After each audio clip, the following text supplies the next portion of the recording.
2013 in transit.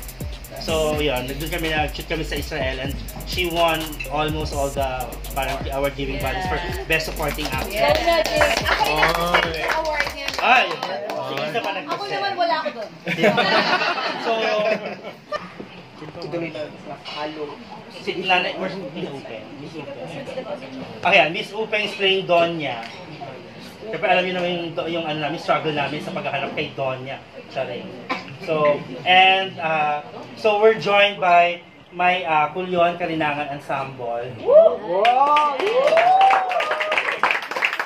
My good friend, DJ Mendoza, Roven Alejandro, Rex Lantano, Yam Mercado, Nico De Los Santos,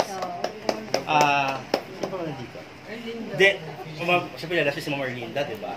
Si Jay Garcia is here. And si Jayfet Cortez, Aaron Concepcion, Jai Astor, si Raflesha Bravo. She's gonna sing the Kundiman of the project. Isang maganda mga yan.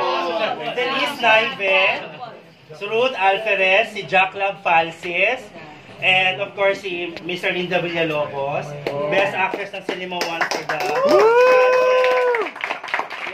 animation ng company namin. And ang aming bata, ang aming only child actor, si Earl Andrews playing Ding in the project. Mark of the project as Mabel, and we have some more foreigners. I think other than, syempre, knowing the people behind it, it helps a lot. If you trust the writer, the director, the producer, most especially when you're trying to lock in a project, sila yung pinaka-kailangan kausapin. When you have all of that trust, I think it's easy to go into a project and a story that you believe and that you want to portray. Bonus na lang when I found out who I would be potentially working with. And, wala. Sobrang timing. Kasi there was a lot of talk going on and even sa schedule, parang it seemed impossible. Pero when everyone on my end of the court, sobrang game na magawa ng paraan yung schedule, it seemed like meant to be talaga kasi siya. Bukod sa maganda yung storya, maganda ng mga kasama ko, magagaling yung mga kasama ko.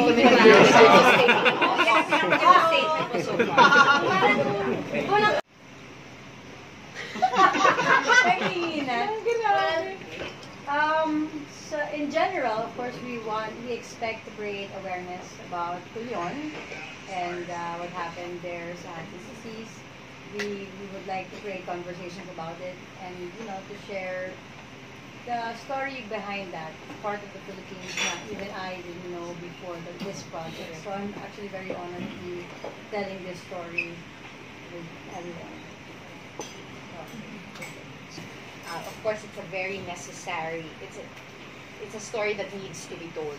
Not only because we want to know about the history of it, but we also want to take up the stigma around CULION, to make people understand that they no longer, they should not be afraid of visiting the island, and they should explore the beauty of it, and also appreciate it for what it was. It was a symbol of shelter and home for these people who badly needed love and a hope.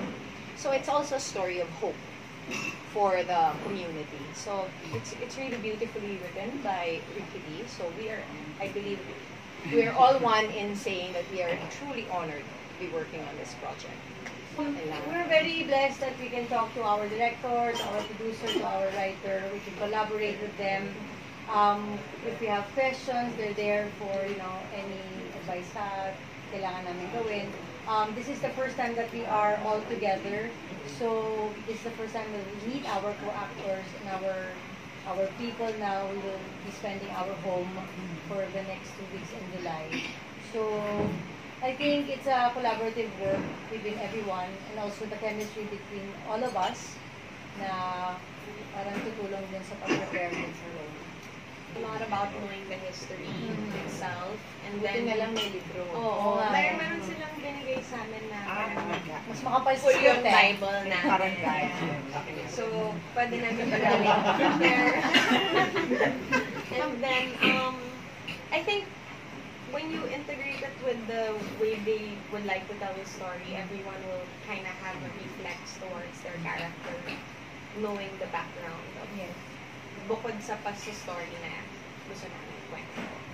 Coming mild immersion, sabihin na natin, for like a day and a half, 2 days before we start filming. So I think that's very, very crucial so that we already feel that we are part of the community by the time we roll. It's a very sensitive topic for them, and we want to protect that. That's why we're also doing this film. It's really for them.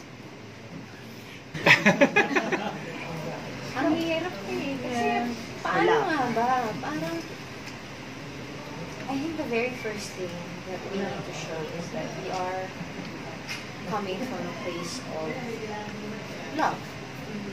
Parang we're doing this because we want it's just positive energy. Like, alam mo, you just need to show them that your intentions are pure. This is not to trying to look for the word, but it's not just to hype it. That's not the word I'm looking for. But exploit. Thank you. Yeah, I don't want to exploit it. We want to create awareness. So what truly happens, maybe for only a certain period of time, because 40s na to. But we want to create awareness around Culion's history and where it is now. Siyempre yung where it is now will come during promo. Yeah. So, the story itself, like I said, is a story of hope, which is what they had. And that's why they found the cure. Everybody had hope, had high hopes. And that's what happened. Now, they've been declared since kailan pa ba? 2006. 2006. Free from this condition. So, But and also because sila direct naman, sila Shandy, Sir Ricky, and everybody in the team, you know, they're also very, very, very conscious about it. You know, they always explain it to us that this is how the people are in Culion, and we have to be very, respectful of the place, of their story, and that, we have to assure them that it's not to create, like Vinay was having to exploit them. It's really about creating this beautiful story for them. Well, I've done a little bit of research about the gentleman who was there previously during this time period. I believe it was a Dr. Wade was his name. And from what I've seen is he had a pretty positive impact on the place. Actually stayed around till his death in 1968. I might be throwing the years off, but he's about 80 years old, so he stayed there with his wife. I mean, I'm hearing your question in two parts. I mean, first of all, like, I understand, that, the kind of role of the doctor was running things much like metaphorically Americans were running things in the Philippines at that point.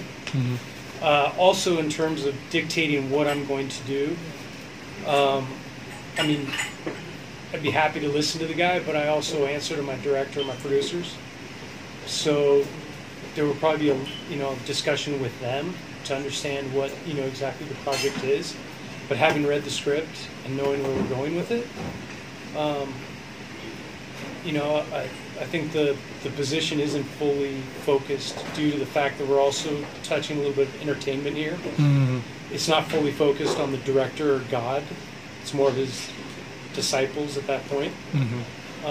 And also to the fact that, I think, like especially what I'd like to believe is hearing your previous questions about the disease and about representing the people there well. I don't know how well we're going to be able to get into the medical side of things, but I think if we can at least show them in a nice light, show them having hope, show them overcoming obstacles, maybe we can spurn the curiosity and the hope with other people to actually care about Culion and raise it from a third class barangay, or I might be, what's the term? Municipality. Okay.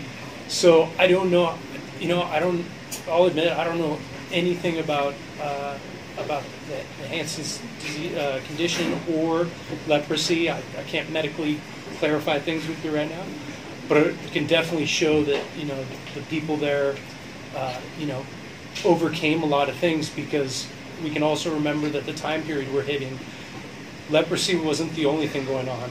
There was kind of a world war going on. So we've got layers of things we need to be very wary of. And I think as entertainers and as actors, we're more focused on being able to portray a beautiful story involving beautiful people that overcame a not so beautiful situation. Ang ganda nun.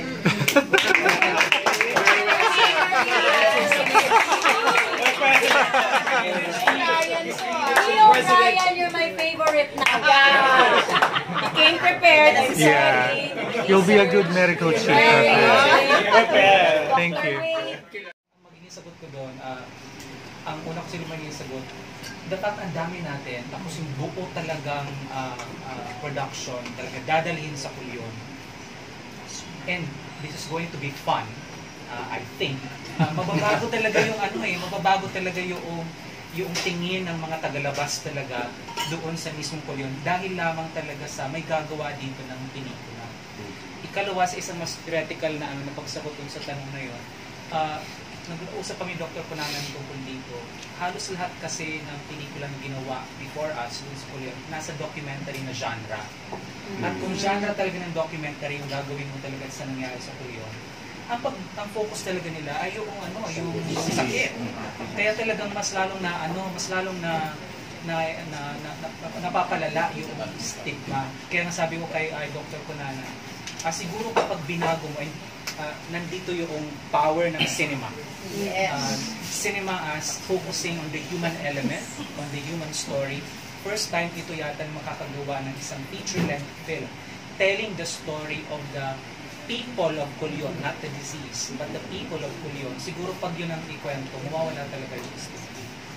First scene pa lang, grabe na kagaling first scene, statement na agad yung first scene sa... Siyempre ayaw kong i-spoil, pero first scene pa lang, statement na agad.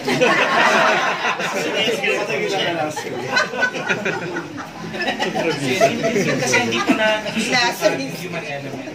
Never pa yung na-explore sa lahat ng nagawang pelikula at documentary. Again, the power of cinema, I think. Yes, I believe you.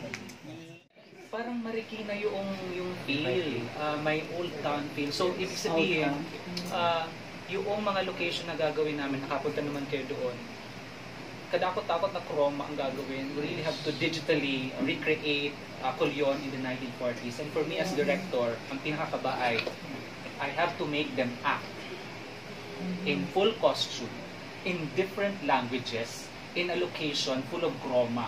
O, san ka pa? Kapag ini-imagine ko yung gano'n, my God, parang sleepless nights. So, pero so far ngayon, confident ako sa team, sa actors. Ang kinatrabaho ko ngayon yung location, costume, for authenticity. And never-ending research ito. Hanggang ngayon, basa pa rin kami ng basa tungkol sa Culion.